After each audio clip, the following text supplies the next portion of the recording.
Hello, everyone, and welcome to this non-live live stream special. I'm joined here with a fantastic guest who's actually been involved in creating some beautiful spaces in London. Perhaps you've been with your partner and you've gone somewhere special, and it's one of those places that you go, it's fantastic. But maybe it wasn't always a hotel or a bar or restaurant. It might have been somewhere someone worked at way back when. And on that note, I have the visionary behind those kind of spaces with me, the fantastic Eric Jafari. Eric, how are you? First of all, are you okay? That's quite the introduction. Very humbling. Yeah, I think I probably don't live up to that to that image, but thank you for the introduction. Total nonsense, you do, but maybe for those who don't know you, Eric, you could first of all just tell us a little bit about yourself. Who are you then? So I was born in Los Angeles. I moved here to London about 15 years ago. My background, interestingly, isn't hospitality. My background's in real estate. Yeah. But my father was one of the main architects at Disney. So he designed Paris Disney, Tokyo Disney. So I guess... Really? Yeah. So the creativity is probably in the blood, if you want to call it that. I've got to be really careful not to go off on a tangent because I have done the Floridas. And we've all been to Disneyland Paris in the UK on a school trip. It's absolutely fantastic. However, that's world creation, isn't it? You create these environments, these places. So I reckon a little bit has trickled down. And on that thing, so you've been in London for the last 15 years. You're basically a Londoner. That's what happens to us all. Yeah, I have been 15 years. Met my wife here. I've got two very British kids. 5 and 8. I guess, listen, travel has always been a passion of mine, food and beverage, exploring new things. I think one of the things that I've always loved about travel is this recognition when you're in a very foreign environment that your reality is not the reality. And so it's always been kind of an important part of my personal fabric. Like, I don't think I'd be the person I am today if it wasn't for, some of the travel that I've done. And so I think, looking back, 15 years ago, we did various studies on the hospitality market through a very US kind of real estate lens. And what we discovered is that there was a shortage of extended stay hotels. So think kind of hotel rooms with kitchens. And at that point in time, there was a shortage of lifestyle hotels. So think kind of these cool, high design hotels. And so we were trying to decide which one we were going to do and kind of merge the two together. So think kind of Soho House or Hoxton having a baby with Airbnb. Wow. And so the very first, the first concept we launched was a concept called the Urban Villa, which was in 2014. And then Oak Tree Capital saw what we were doing and said, hey, listen, we would like for you guys to do something comparable for us. And then in 2016, we launched a concept in East London called Lock, L-O-C-K-E, the first of which was called Lehman Lock. And I think it was right place, right time. I wish I could say that I would foresee Lock being as big as it is today. I didn't. No, none of us did. And so we had some amazing capital partners. We started off with Oak Tree, ended up with Brookfield.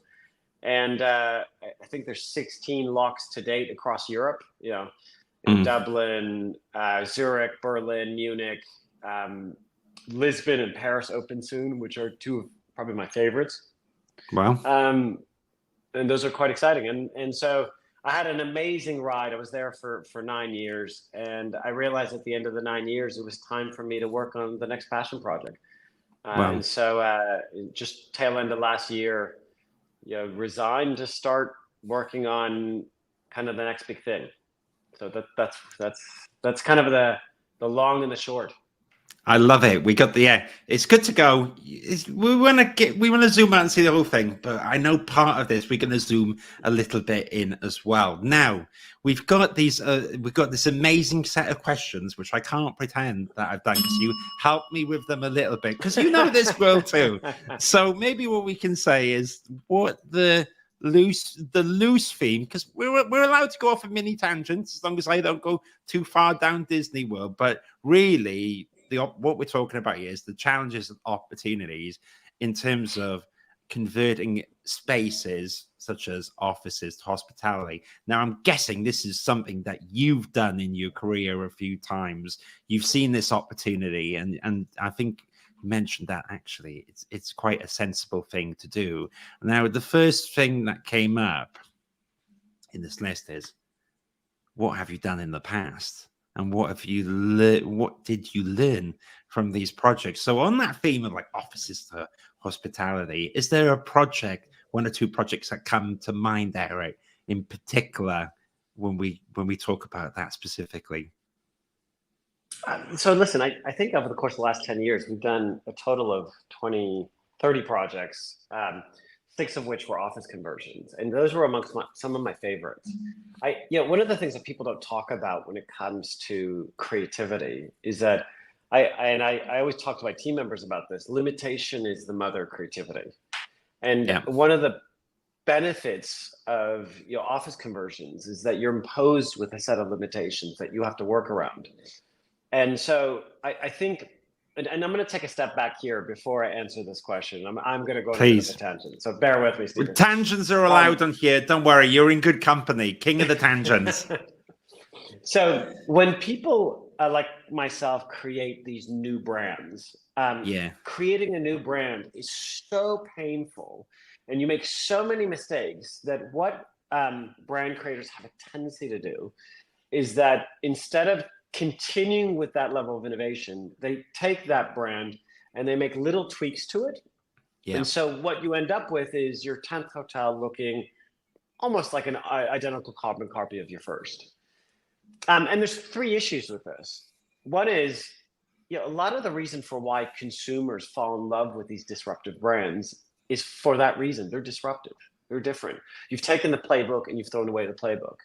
And so by virtue, and that's why they're willing to pay a premium. That's why you garner that kind of consumer loyalty. However, when your 10th one looks like your first one, you begin to alienate the very demographic that put you on the map. And so I can't tell you the number of times I've gone to a hotel, fallen in love with it, thought this is so unique, and then went to that brand in a different city, and it was a carbon copy, and that was it. I was like, well, I've been there, done that. Why would I go back? And so in response to how that was relevant to Locke, when Brookfield acquired the platform, I thought what they were going to say is, listen, Eric, you're going to have to create carbon copies of the first one. And I was really privileged because they didn't. They said, listen, treat every property like a brand of one.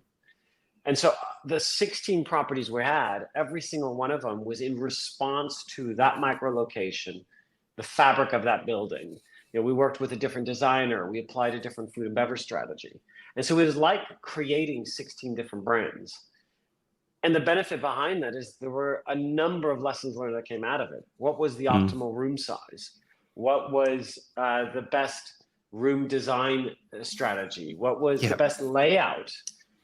So you had live feedback across the 16 properties. And what you ended up with is, kind of a summary of lessons learned. And there's probably 1,000 lessons learned because we were willing to experiment and make mistakes. And I mean, that's really how you stumble across innovation. But if I were to kind of summarize the 3 big takeaways, one, if you can buy an office building at a discount, which is the kind of the privilege that we're afforded today, which I don't think we've ever been afforded that. I mean, offices have always been kind of the hottest thing out there.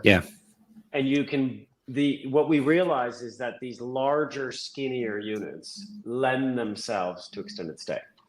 Having a place where you can eat and drink and have your kitchen and your living area, your lounge area, your dining table, and then you have your sleeping quarters, which is separate from that.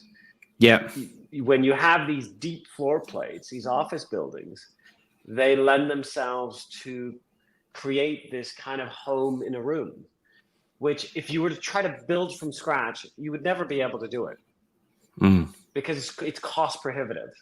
And yet there's a massive shortage of what I call kind of these 1-bedroom, longer, bigger units.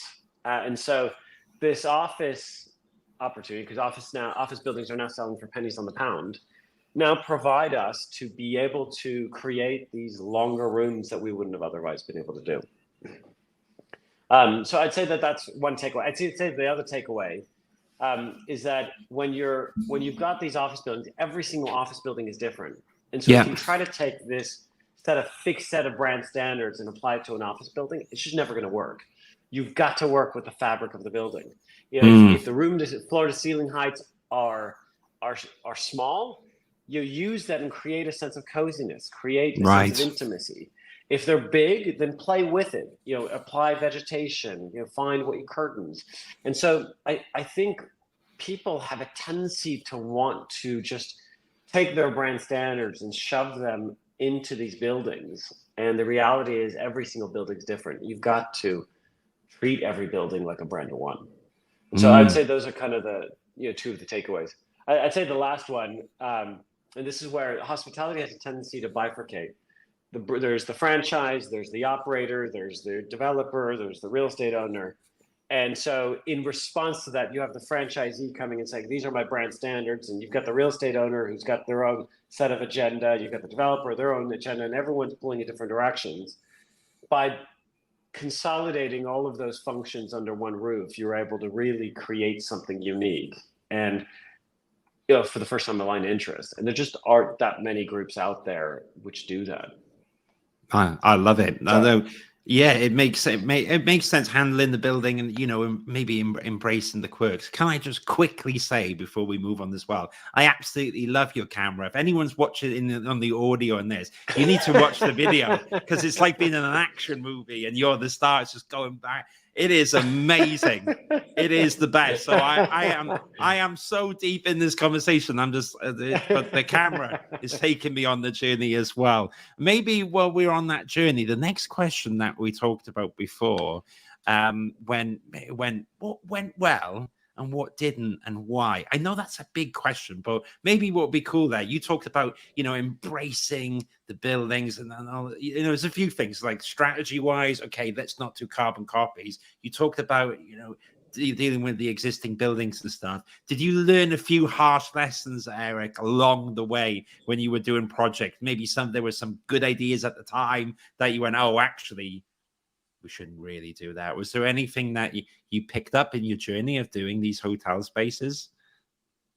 Yeah, I think there's probably 1,001, but if I were to kind of do a few of the takeaways, one of the things that we discovered is that when we were first going down this journey, I had a mix of team members working with us. You had the team members who came from a hotel background, who were really pushing the agenda of, hey, it's all about micro rooms, because at that point in time, you had Citizen M, Hoxton, Set Hotels, everyone kind of making the room as small as possible. On the flip side of that, you had the corporate housing guys and girls who were really pushing big one bed apartments. Yeah. And it's all about the 30-day length of stay or more. And one of the privileges we had is at the end of the journey when I left, we had 4,000 rooms, trading across Europe, and we were able to track what was the most profitable room size and what was the most profitable length of stay. And what we discovered is both were wrong.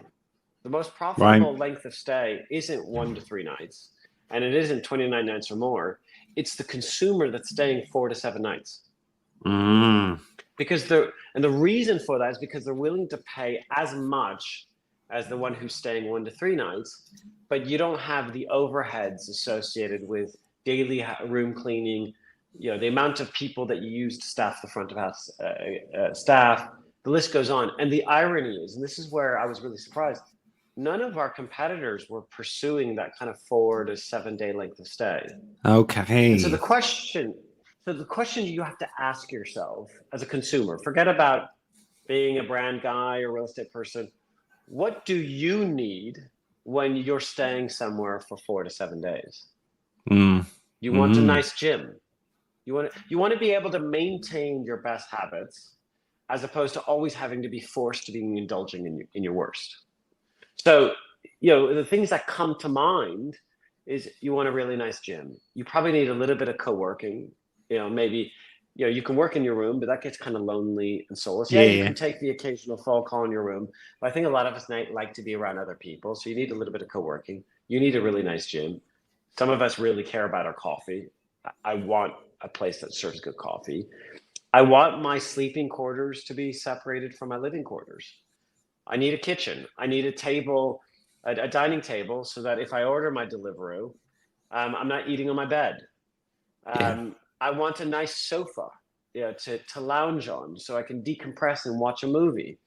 Yeah, it's nice doing it on your bed, but there's a certain psychological element towards coming home and your room not just being a 10 square meter room. And Yeah. so that ties into the second piece, which is the room size. We discovered needed to be at least a 25 square meter room size, but it's how you design the room. There are rooms that are 40 square meters that look and feel more cramped than a 10 square meter Citizen M room. And so it's all about how you approach that design of space to create something that creates these zones.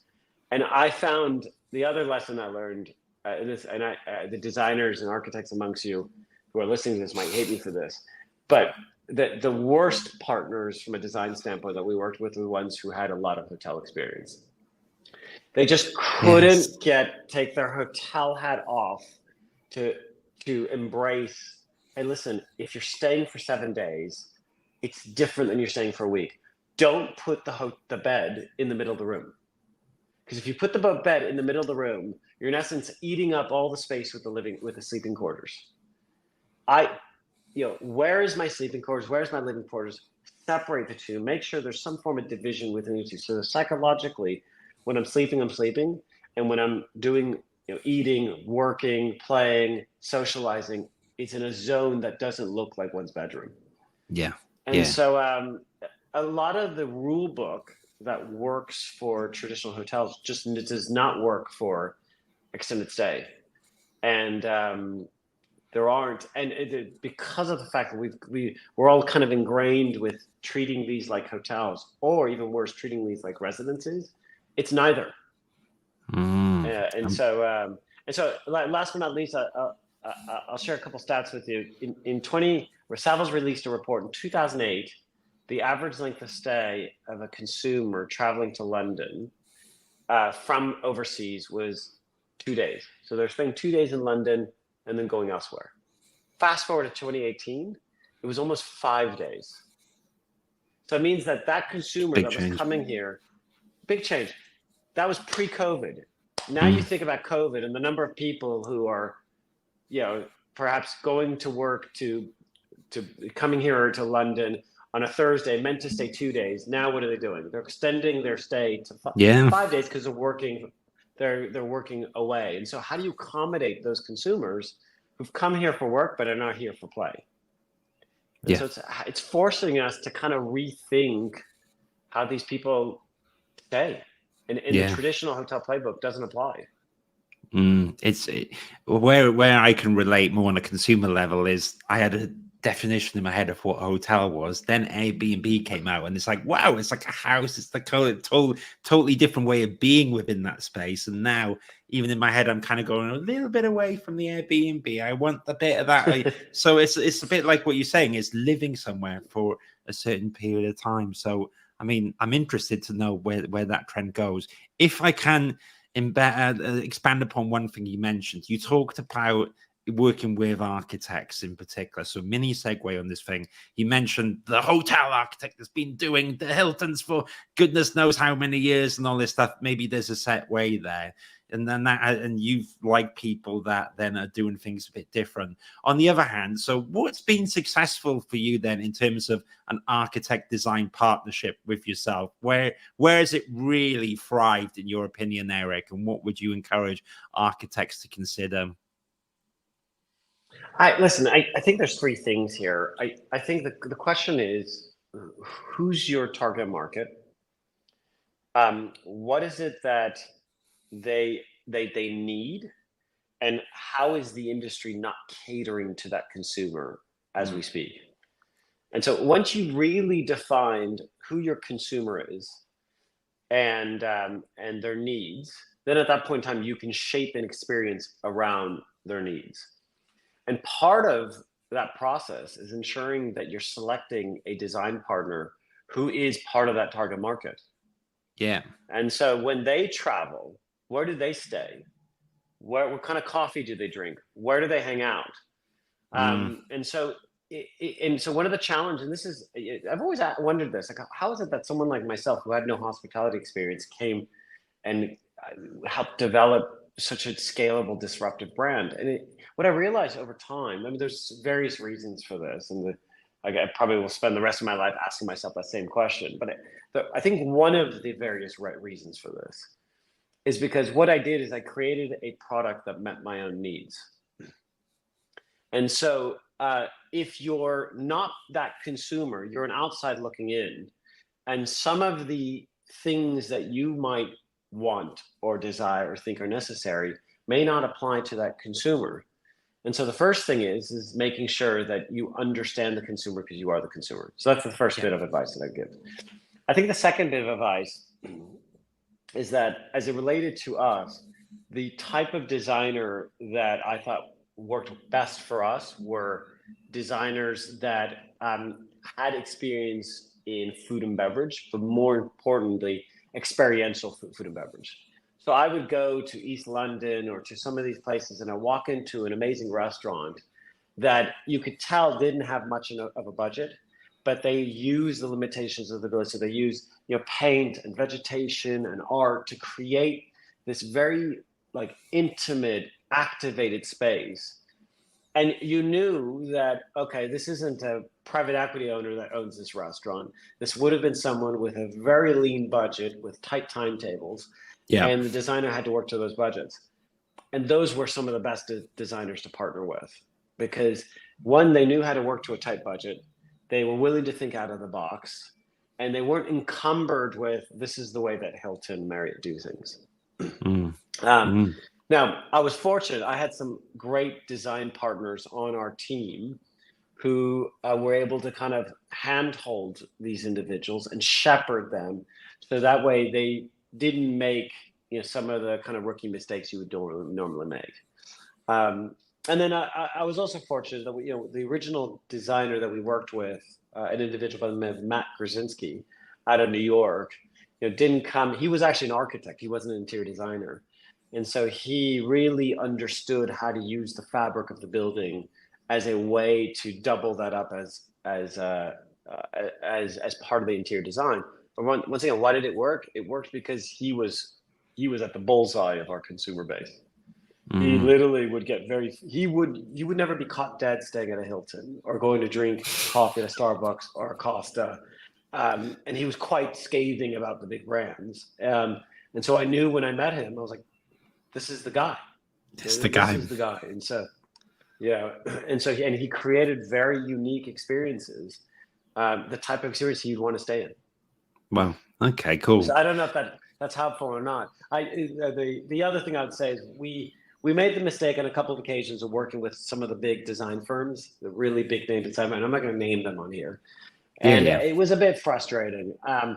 Because you'd have the big name designer show up to the first meeting and the second, and then from there they just kind of passed the work down to a junior designer who wasn't in the target market, and then you realize you were just a kind of a small cog in the overall wheel. And so from our perspective, you want to create something unique, and you don't have Richard Carring's budget.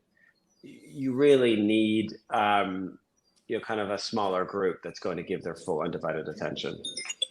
Yeah, no, makes complete sense. Well, I'm definitely glad you found that team in the end to kind of execute that vision that you all had. Now, one of the other things that we mentioned is the challenges associated with planning. So with all the architects and the world and the design behind it, what things did you find then, Eric, that you came up against when you're converting these offices into these hotel spaces? Was there things you had to overcome with the planning then in these design of these amazing spaces?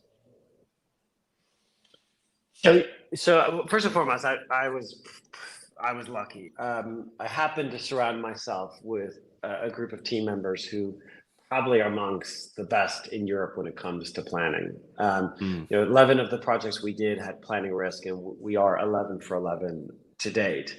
So I'd say I'm very fortunate.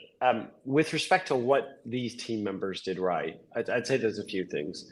One is they did their homework, meaning that we crossed every T, we dotted every I, we didn't take any shortcuts. We didn't try to expedite the process. In each borough that we entered, we didn't buy the asset unless we were absolutely convinced, having done our homework, that respective asset would get planning. And so we brought in the right advisors up front. We did our pre-ep with the local municipality. We honored how difficult the planning process was, because at the end of the day, we acknowledge the fact that planners are people. The city council members are individuals, and they're trying to do what's best for the local council. And in a lot of cases, these were office buildings that were paying business rates that the local council relied upon. I mean, the revenue, tax revenue that they relied upon was underpinned by these office buildings.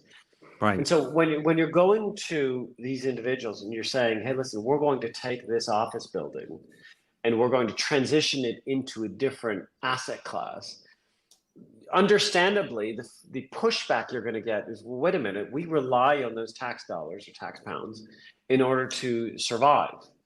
And so you've got to have a very, very compelling reason for why you're doing this. Now, the first reason is a more obvious one. If that office building isn't any longer fit for purpose, and as such lying vacant and not generating that tax revenue, then that's a suitable office building for conversion. But if it's fully tenanted, then you shouldn't be taking that office building and trying to transition it to a different asset, because a hotel is never going to generate the same equivalent amount of tax revenue as an office building would. So that's the first piece.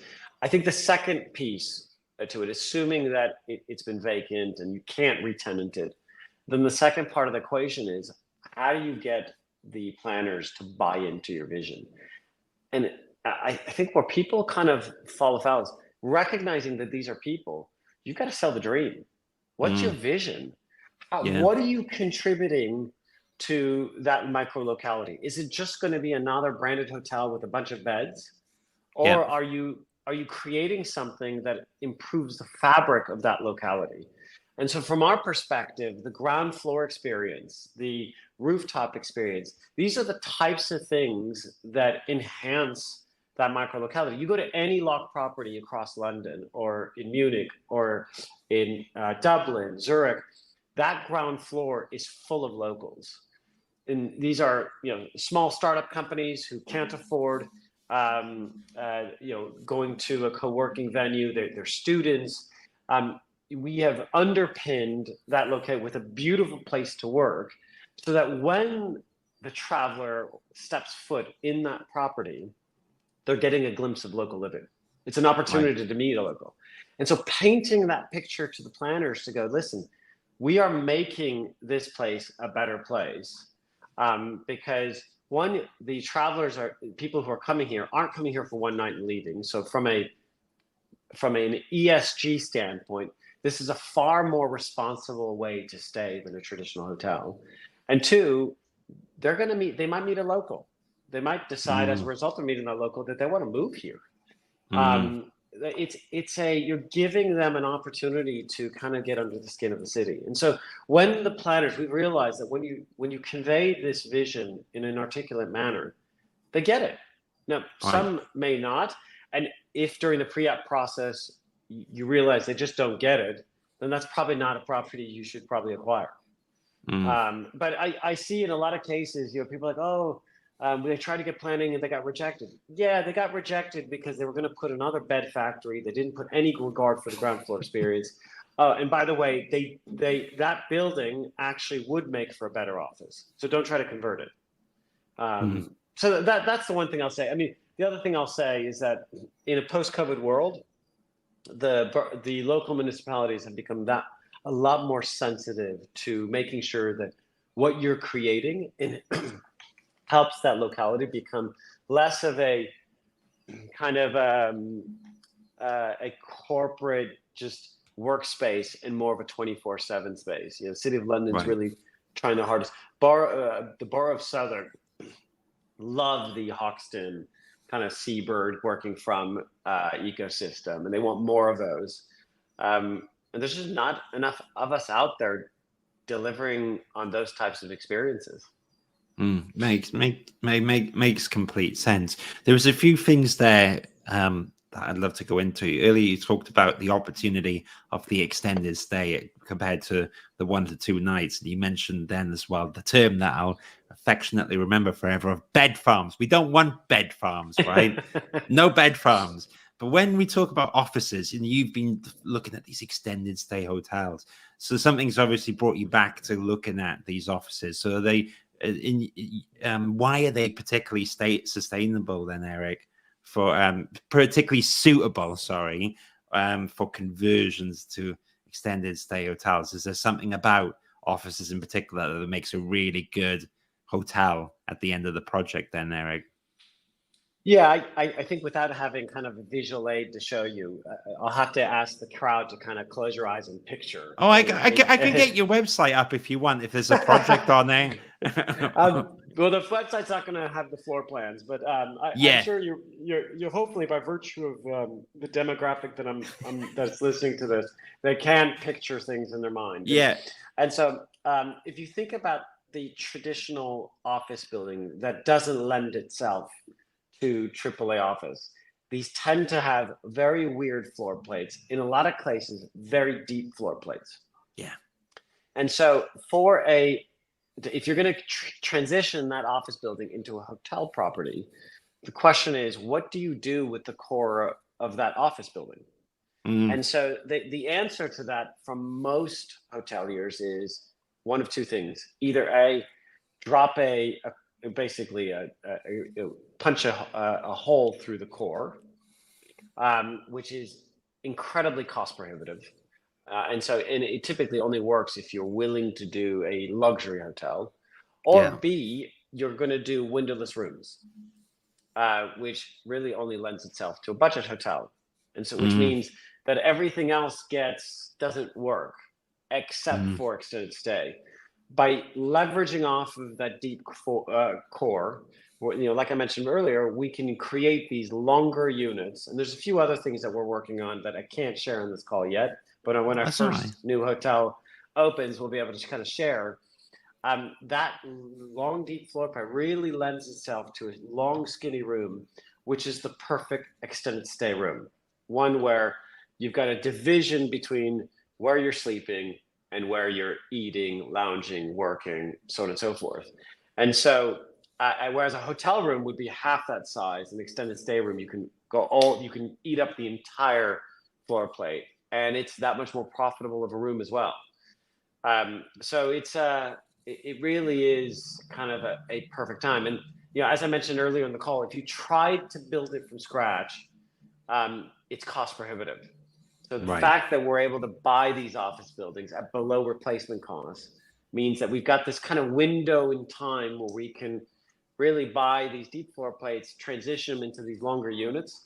And I don't envision that opportunity is going to be there for very long, but we're going to take advantage of it whilst we can. Yeah, absolutely. We're good for you, as you should. So, and by the way, there's one other piece to this, and going back to, what is it that consumers want when they're traveling 4 to 7 days? They want a really good gym. Not the types of gyms that you see in most hotels where it's like 4 treadmills and a couple of weights that my 5-year-old could... the rusty machine and the old treadmill, which looks like it could kill someone and get scooped at. Yeah, we've been there. No, what they want is something that's aspirational, that rivals any gym that they would have had at home. They want a really good co-working venue, something as nice, if not nicer, than what you would see at a WeWork. And so being able to leverage off of these deep floor plates to create common areas that can accommodate both of those is really exciting. And I don't know of anyone doing that. Yeah, no. And then you obviously have to have like a rooftop bar as well. I mean, everyone likes to drink, in a theatrical setting, but that's a if you're in London, you can't beat the rooftop bar. I agree. Or if you want to go to the next level, the rooftop pool. I mean, that is an obscene. that is the king of obscene. But if you've been in one, it is quite cool. Very interesting. There was a question that you mentioned with me as well, which it's like, so why is this all relevant today in the era of ESG compliance? Forgive me, ESG compliance.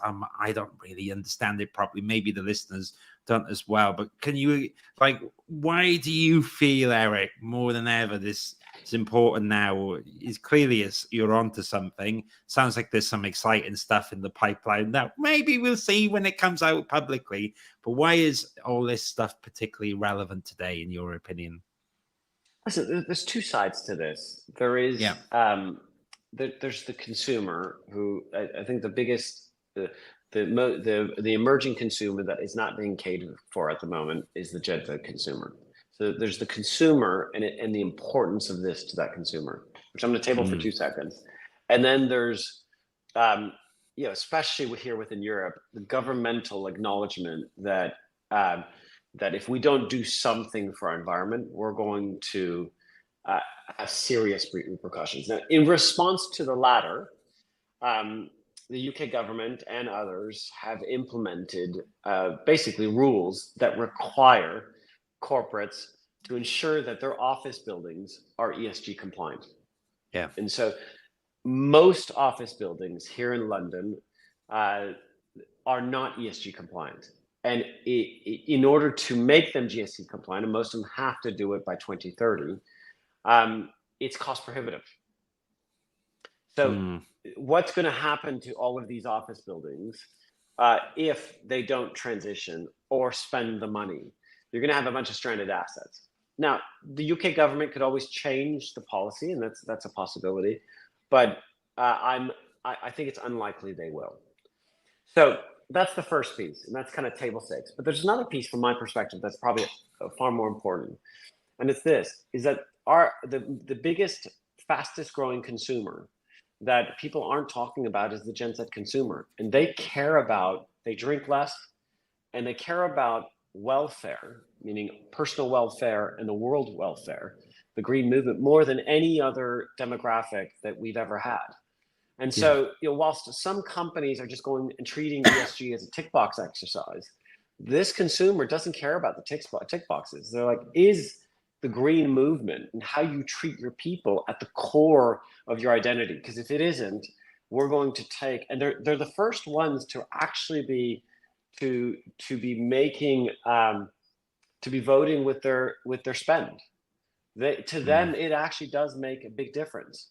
And so one of the reasons for why we like office conversions is because it's a lot more responsible to take an existing building and transition it from what I'd call kind of an ESG non-compliant building to one that's ideally, carbon negative would be the ideal, but something that actually contributes from an ESG standpoint.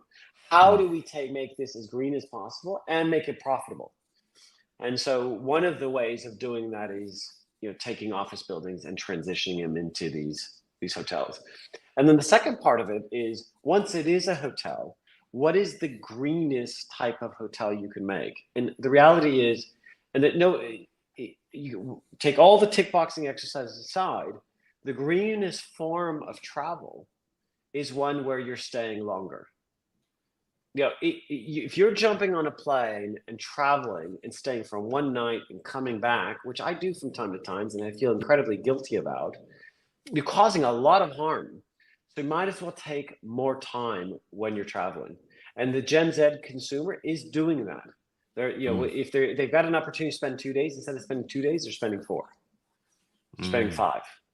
And so it's part of the way that they're approaching travel, because they recognize, all right, if I'm going to emit that much carbon in the air, let's make it worthwhile. Mine. I think back to the way my parents used to travel. They would fly to London, take pictures of the Big Ben, then go to Paris and take pictures of Eiffel Tower, then move on to that. There was no real connecting with the locality, living like local. And I think Airbnb has gone a long way in helping people discover that there's a better way to travel. Yeah. There's so much more fun. You get so much more out of a city when you're not just visiting the sites and moving on, but getting under the skin of the city. And you really need 5 to 7 days to do that. Yeah, well, maybe, hopefully, you dodged the bullet by if you've been in London for 15 years, there was the whole Butlins experience here in the UK, Eric, before, which is a product of its own time, and it should firmly stay there. But I, I've heard stories. I've never had the privilege of going to a Butlins, unfortunately. So I have to take your word for it. Well, privilege is not the word I would say. Experience for one way or another. But it had a time and a place, or in this country, caravanning. Can you imagine that? Last mini tangent on that. You get a mobile home, which is completely immobile, and hundreds of people go there to a place, presumably to drink, and the kids are in one area. What a nightmare. I'm glad that you say Gen Z. We're moving away from that. It's completely different. Well, that's the great rundown of our questions. Before you go, I had one or two quick little ones I'd love to pick your brains on, because you're seeing all this stuff happening, but also in the news. We're in an exciting time in 2024, and especially like when we recorded this, for example, ChatGPT, OpenAI, they're releasing new algorithms. All this technology is coming. Do you see any exciting things that could happen, Eric, where this technology could influence the hospitality space or what you do? Do you think there will be things that will change, or do you see this very much that maybe the worlds won't blur just yet? Or I'd love to know your thoughts on that. If the tech is creeping in to what you do and what you see and what you predict. Listen, it's a good question. I think there's two areas. And by the way, this might not be in the next 12 months. This might be in the next 10 to 20 years. And so the two things that I think are likely to transform hospitality, one of them is tech, the second one's wellness. So I'll touch upon tech first, and then we can kind of circle back on wellness. Yeah. With respect to tech, and I'm going to give you kind of an interesting anecdote. One of my friends, he went to a very nice, beautiful luxury hotel in the British countryside, which I'm not going to name. Spent a lot of money. I mean, when he told me how much money he spent to stay there, I found it eye-watering.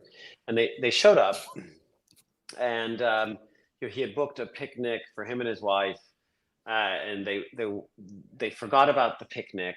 They didn't refer by his first name.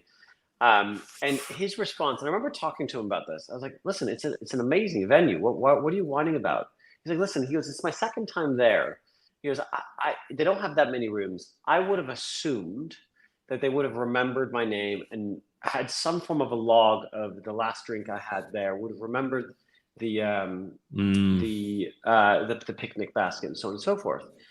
And I looked at him and said, listen, one could argue that that's a training fail, but I would argue that that's a tech fail.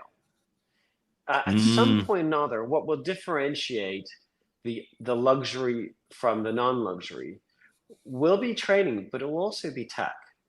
Tech that notifies the front desk that, hey, Steven's showing up today. And when you walk in the door, there's face recognition. It notifies the front desk and lets them know that, hey, last time Steven was here, he ordered a flat white in the morning and had a Negroni at night. Comp him the flat white. Let him know that he's got a flat white waiting for him at the bar in the morning and a Negroni at the bar at night. That it's a level of personalization that's based on technological automation. Are we there yet? No. But the irony is that a mid-scale product that's able to implement this form of tech will have a competitive advantage over the luxury product that doesn't. Because we want to be acknowledged. We want to be treated as special. And so there are training modules that are out there that does this, but we're dealing with a labor shortage and rising labor costs. It's becoming that much more difficult to find team members who can deliver that level of service. So how do you supplement that is through technology? So that's the first thing that I think is likely to transform technology. Nobody's really talking about this, by the way. I have these dialogues with people. I haven't heard anyone come and say, "Hey, listen, I've got a tech that can deliver this." In fact, most tech I find in hospitality is antiquated, behind the times, fragmented. You've got 15 different systems you're trying to use and bolt them together. It's an absolute mess, and everyone I speak to is in a worse state than the other. So, from a tech standpoint, I've yet to meet anyone that has nailed the tech to date. The second part. No, carry on, please. No, because the second I'm going to go off at a completely different tangent. So, if you have any questions on the tech, what I thought was interesting about that is where the tech kind of meets the old school part, isn't it? Like we all have that restaurant or the place we go where the person knows your name and you're like, oh, they know my name. I feel part of it. So I find it interesting that a new age solution could fill that, is actually could be one of the answers. So that was it. It was very interesting. That was what I was going to say. Please carry on with part 2 of what you're going to say, please. So the second part, I think, is likely to transform wellness, is hospitality is wellness. Now, if you ask a Gen Z consumer to define wellness, often what you find is that the image that they depict is one that is them lying by a pool by themselves, not being bothered, getting a spa treatment, in isolation, what I call kind of horizontal. So Martin from Future Labs calls it horizontal versus vertical. It's horizontal decompression. When you ask a Gen Z consumer to define wellness, that is not the image that they depict. It's literally the opposite. It's vertical. It's communal. It's loud. It's high intensity. It's CrossFit. It's Soul Cycle. It's Barry's Boot Camp. This demographic, the wellness venue has almost become the new nightclub, the new cocktail bar. It's where they meet, make their friends. It's where they get their endorphin highs. It's where they forge community. They're not drinking as much as we do. And so in response to this, wellness, and we almost need to find a different word for it, venues, whereas in my heyday, it was all about the hotel that created the nightclub and the pool. I'd go get hammered, and then I'd be hungover the next day, laying by the pool. They're reinventing itself. The way some of these wellness concepts look like, they look like the nightclubs of old. That's where they're getting the endorphin high. That's where they're meeting their friends. And so when they're traveling, they want to find places where they can meet new friends and get the endorphin rush. And so that's going to revisit everything, because if you think about the traditional lifestyle hotel, the formula is now saturated. It's beautiful design, bar, restaurant. There are, I mean, how many hotels in London, in Paris, in Berlin that are implementing that formula? It's a saturated space. But then when you ask a Gen Z consumer what is it they want and what is it they're looking for, none of these hotels are delivering any of that. And so it'll be very fascinating to see how that need and the importance thereof begins to transform how hospitality is able to cater to that need. Because every time I get on the phone, oh yeah, we've got an amazing wellness venue. And here, by the way, one last rant. Every time I hear wellness, it's always some 5-6 star luxury hotel that is doing some cryotherapy. They're doing all this stuff. And the irony is they're catering towards a Gen X or older demographic, which is in the 1% of spend, when the consumer that cares about it most can't afford that.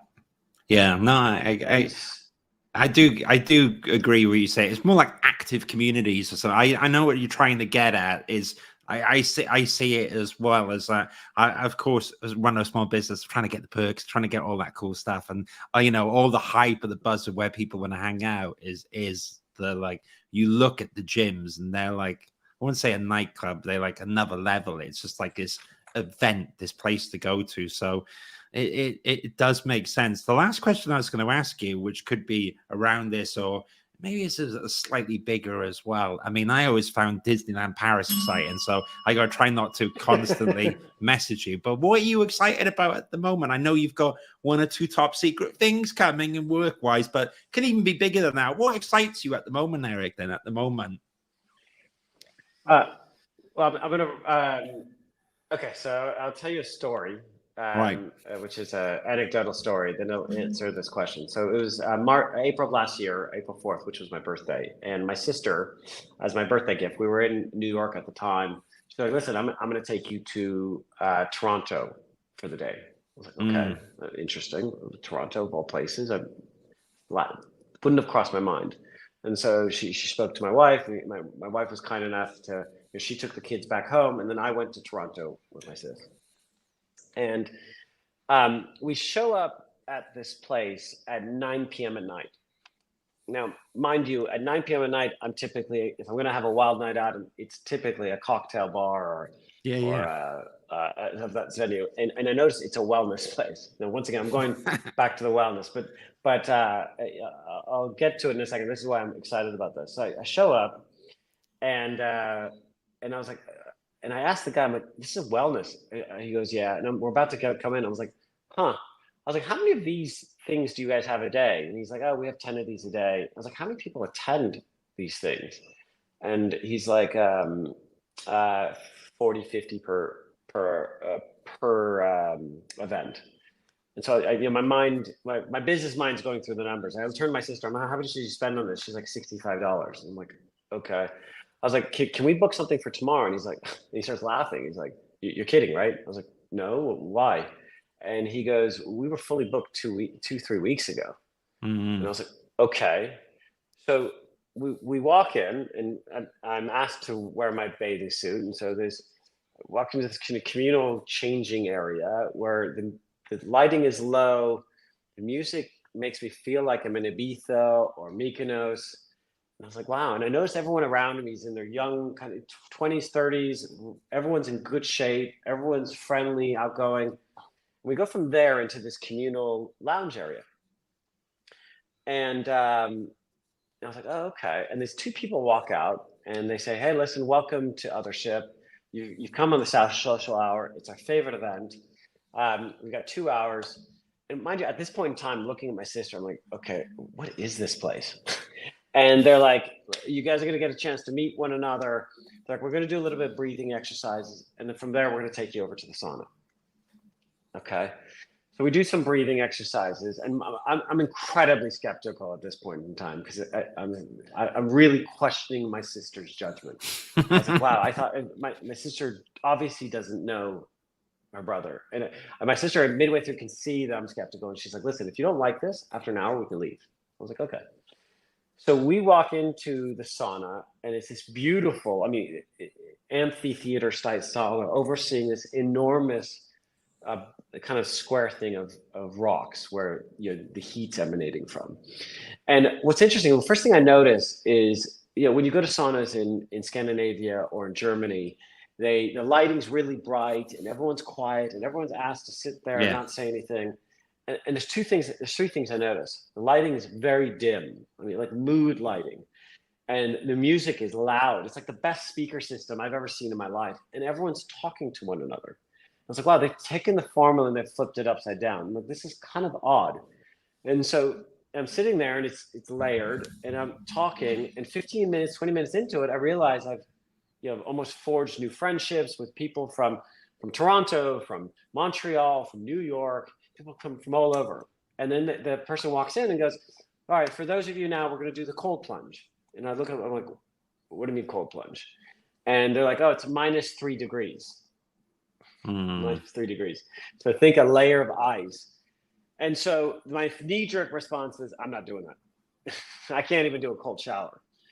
And so I walk out, there's 4 cold plunges next to each other, and there's 2 people going in at each point in time, and you're asked to go in at 2 minutes a clip. And so because other people are doing it, you feel a sense of peer pressure. And so although I wanted to say I'm not going to do it, I was like, fine, I'm going to do it. And you go in, and the music's amazing. It's building up, and it's progressively getting better. And the moment you step out of the cold plunge, and there's obviously all these studies behind it, but your endorphin levels are so high, you feel like you've taken some form of class A drug. And you compound that with the music, the community, the lighting. And my sister looks at me at that moment in time and goes, "We can leave." And I remember thinking to myself, it's one of the best highs I've ever had. I've met some cool, great people. The music's better than anywhere else. The lighting, the design. It's like, why would we go to a cocktail bar when I could do this? And so the last thing I'll leave you with is when I came back to London, I was trying to explain this to other people. I was like, you know what? I need to bring a few people here. And so I convinced a couple of very high profile people in the food and beverage space to come with me to Toronto to check the place out. And I'll never forget, I was sitting there watching them, thinking to myself, I've literally just flown two of the most high profile people in food and beverage across the world to come sit in a sauna with me. Have I lost my touch? I love it. And at the very end of it, both of them look at me and I'm thinking, oh my God, maybe this isn't going to set in with British people. Maybe, North Americans, sitting in a sauna, maybe this works. But, will they talk to people? And they were like deadpan the whole time. These are quite conservative guys. And I look over at one of them and I'm like, so what do you think? And he looks at me, he's like, that was the most incredible experience I've ever had. He goes, this is the best business model. And I was like, oh my God, okay, I haven't lost my touch. So don't worry. Yeah, the stiff upper lip of the Brit, but maybe if we know an ice plunge works, then that's what it takes. -3 just to get people speaking about their feelings. You need an emergency ice plunge in your London office. Do all that before you go to the meetings. But it sounds fantastic. Okay, I get it. Well, let's see which way it goes. Maybe that becomes a more common thing. And you won't have to fly people to Toronto. But focusing on yourself and your business for 1 second, if people have enjoyed this or they want to see some of the projects you've done, I know you got 1 or 2 exciting things coming up. So where can they find you and the business, the AENDRE Group and everything? Do you want to tell everyone so they can? So my LinkedIn is Eric Jafari. The website is AENDREgroup.com. By the way, everyone always asks me, how do I pronounce it? What on earth does it mean? So we pronounce it AENDRE. And what it means, it actually is Danish and Norwegian for the word transformation. So the whole idea is the transformation of these kind of ESG non-compliant office buildings into these green ecosystems, the transformation of hospitality, the transformation of people's lives. And so that's the mission. I think there's enough, from our perspective, there's enough bed factories out there. We want to create something that's meaningful. And so I'm very proud of what we've done in the past, and these are some of the projects we've done in the past. I think the best anecdote I'd give you as to why I've left Locke is that Mozart used to say, "There's what I hear in my head, and then there's what's played." And rarely, although what's played is beautiful, rarely does it match what I hear in my head. And in the same thing, there's what I see in my head, and I've had this crystal clear picture of the type of hospitality concept I've always wanted to deliver. And like I said, as proud as I am of what I've delivered today, it's never manifested or been close to what I have in my head. And that's really what I want to work on next. Okay, fair enough. Well, this looks pretty good. So let's see. And I want a cold plunge. And if you can weave Disney in there somewhere, then I would be really impressed. Probably not your core audience, but there you go. Maybe there's a room for me in the corner somewhere. Jokes aside, Eric, I really appreciate your frank chat. Actually, all that insight I find super valuable, and I'm sure the audience will as well. So thank you so much for being here. I really appreciate it. And for you, our audience, which are watching the live stream, not live, don't worry about it. It's all the replay world anyways, Maybe you're on your phone and you're about to take the plunge back forever, but do drop Eric a note. And thank you so much for your time as well as my guests here. But on that note, I'm going to end the live stream now. Thank you, everyone. Have a fantastic day and speak soon, wherever